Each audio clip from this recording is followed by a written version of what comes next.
Deadpool Wolverine, the best MCU movie since Endgame, since No Way Home, since Guardians of the Galaxy Volume 3. Yo, what's good, YouTube? It's your boy Floss here. And last night, I just saw Deadpool Wolverine. And man, let me tell you, it is a great movie. It's definitely worth going to see. If you haven't watched the MCU, haven't watched the MCU in a while, you was taking a break, wasn't really liking what they were putting out, let me tell you, this is a movie to go see. This is worth I'm telling you, this isn't no, oh, it's okay, but no, this is a good movie. This is definitely worth it. 2 hours, didn't feel like 2 hours. Pacing was great. Characters were great. Writers good. Like really, the only thing I could say bad about this movie is that me, I wanted more. I got a little selfish. I want to see more Deadpool Wolverine. And now it looks like we might have that for the future, but I won't spoil some of y'all because I know some of y'all don't like spoilers. Y'all haven't seen the movie. So I'm going to try to keep this short, simple, with no spoilers. Now, as you know, Deadpool 1 and 2, that was with Fox. Disney got Fox now. It was all Warner Years. This movie gonna be rated R, yo, they go water it down, some kitty shit. Nope. This is Deadpool. This is where you are. There's fuck, shit, bitch, motherfucker. There's everything under the sun is in that movie. It's definitely not a kids movie. I'll say it's like 15 and up. Definitely. Do not bring your kids. So that's for starters. But this movie definitely did the job it was supposed to do. It definitely brought a breath of fresh air to the MCU. It definitely helped put the MCU on a more clearer path. And it felt like not only a big like FU to Fox, but it felt like a send off to Fox. There was a couple things I was like, oh, okay, a few Easter eggs and stuff like that. Especially and stuff I'm only gonna mention stuff that you've seen in the trailer. You've seen the trailer. There's the void. And now to me, the void is so crazy. To me, it's probably one of the best concepts ever. Cause it's literally like imagine you're about to walk into a room full of Easter eggs. Easter eggs about anything and everything. And man, I'm telling you, whenever this movie comes out, DVD streaming services, I'm definitely gonna look back at those parts because there was Easter eggs just like everywhere. Like, yo, what is that? Wait, is that from that movie? Yo, I remember that.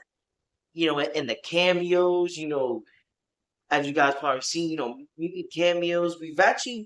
This is the first time we're seeing mutants in the MCU, which is very, very big.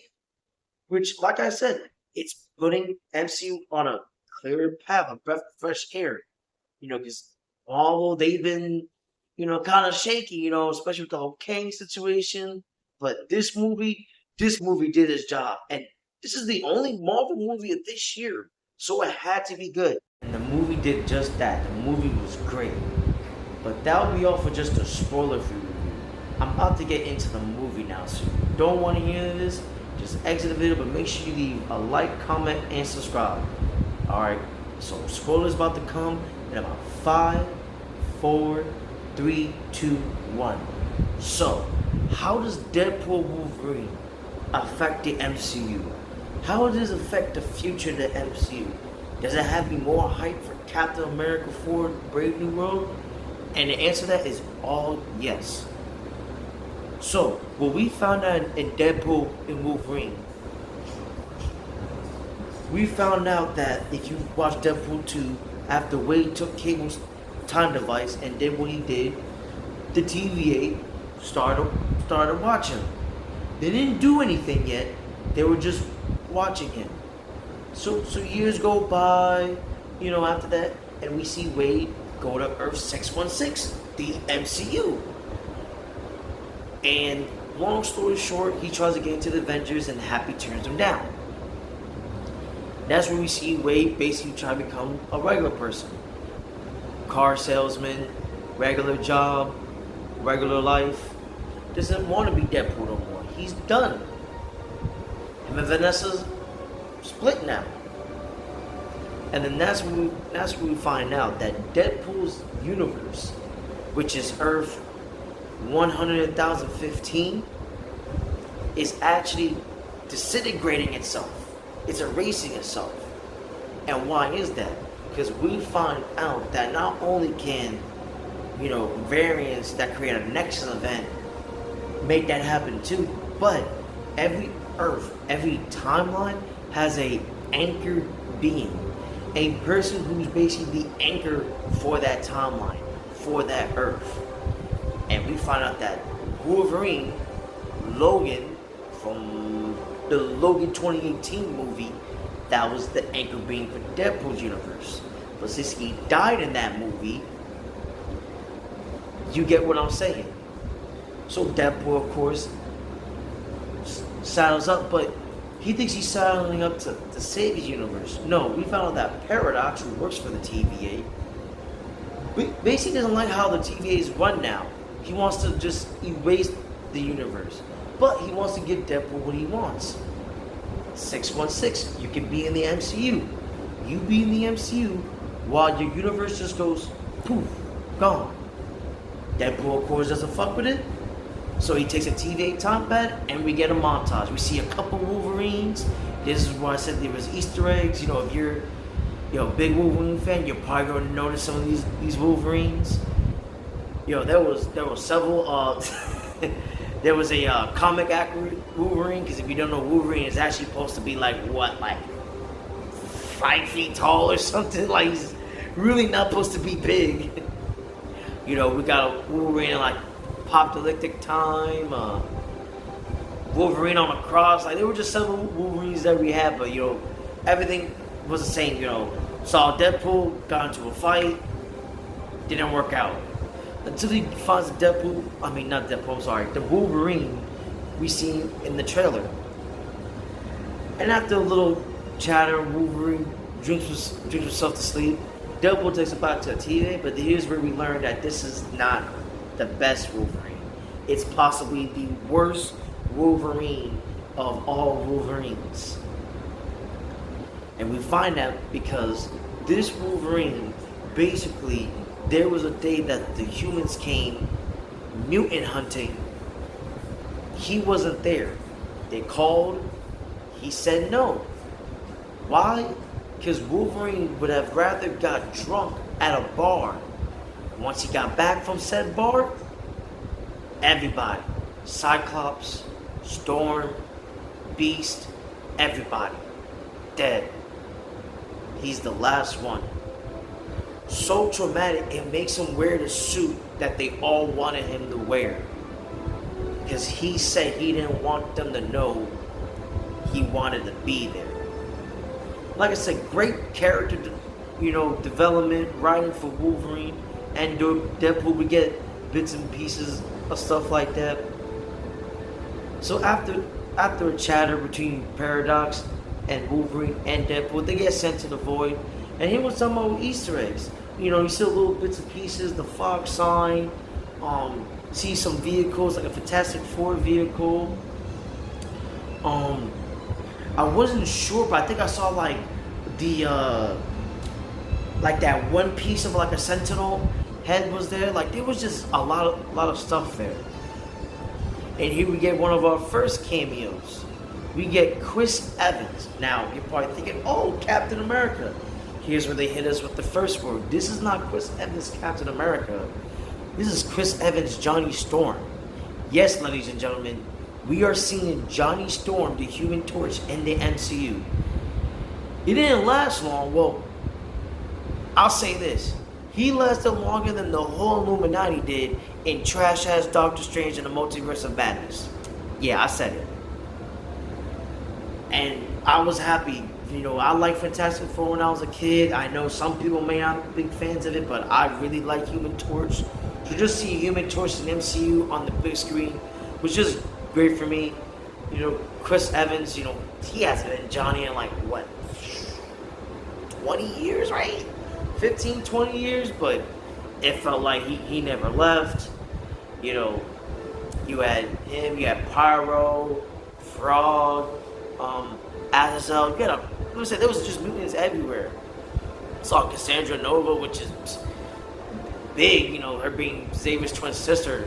Like I said, like, Feige really let Ryan say, hey, can I put whoever I want in here? yeah, here's the green light, and he did. Everybody was, Juggernaut was in there. Not the usual big Juggernaut. This Juggernaut was like half the size of Colossus. Maybe that's another thing I say. There wasn't no Colossus, Teenage Ninja Saga Warhead or Yukikyo involvement, but it was a good team up. And of course it's a good team up. It's Deadpool Wolverine. But not only that,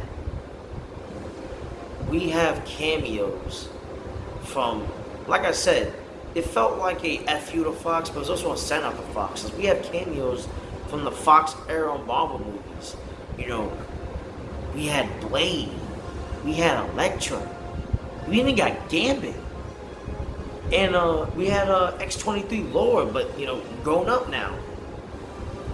Yeah, it was just sitting there back, and it was like, holy crap, like, come on, because we all used to sit there and be like, oh, I would love to see, Wolverine and him. So I would love to see, the Fantastic Four, Hey, I wouldn't mind seeing Blade.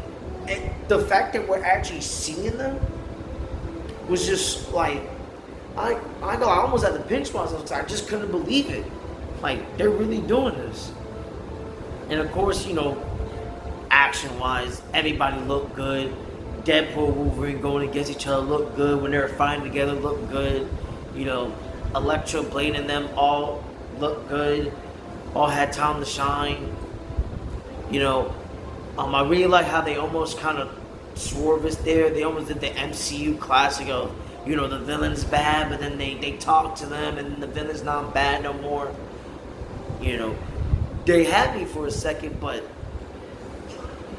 Cassandra Nova after 5 minutes was like, nah, I'm still evil. And yeah, we find that the device that Paradox wants to use, a Time Ripper, the thing that uses matter and antimatter to, rip a timeline apart. Basically, that's what the ending's for. It's a fight for it. We gotta fight like 100 Deadpools. Blake Lively, she looked good as Lady Pool. You had Dog Pool, Baby Pool, Kid. You had so many Deadpools. Like, it was just like Deadpool everywhere. Like if you're a Deadpool fan, you definitely love this movie. But getting into the final stretch, Deadpool Wolverine, they do this trope. It's been done, but I actually didn't mind it. It's a sacrifice. They talk. Wolverine's, I'm gonna do it. You actually got a reason to keep on living. Hoopity hoop blah. Wolverine goes for the door. Deadpool bang, switch places with him. And now you're thinking, okay, it's gonna be Deadpool. He sacrificed himself. Wolverine just gets in there, but it's too late. But actually, they actually set up that Deadpool gets one of the matter. I can't remember if he got the matter or the antimatter. I think he had the antimatter he grabbed. He grabbed that, and he went to go grab the other one, but he was not going to make it in time because the integrity was disintegrating of the timeline. And just as we thought, it's about to be over. Wolverine just gets in there. He grabs Deadpool's hand. He puts his claws in the matter. And we have probably one of the best scenes with a Madonna song ever, as it's just them. I don't even know how to even describe it. Like, the energy surging through them, and they're just, kind of. It was like a beam clash between them and Cassandra Nova, because it just kept going back and forth until they overpowered her, and they gave us the fake death, but they were still alive. And yeah, movie basically wraps up with it looks like Logan, Wolverine, Wade, Deadpool are now in the same universe. TVA looks like they're gonna allow it, and yeah, that's pretty much it, man. That was the movie. You know, there's a little bit more missing that, but that's pretty much the gist of it. Like I said, if you haven't, go see this movie. It's definitely worth it. And that'll be it for me. It's your boy Frost, and I'll see you guys when I see you.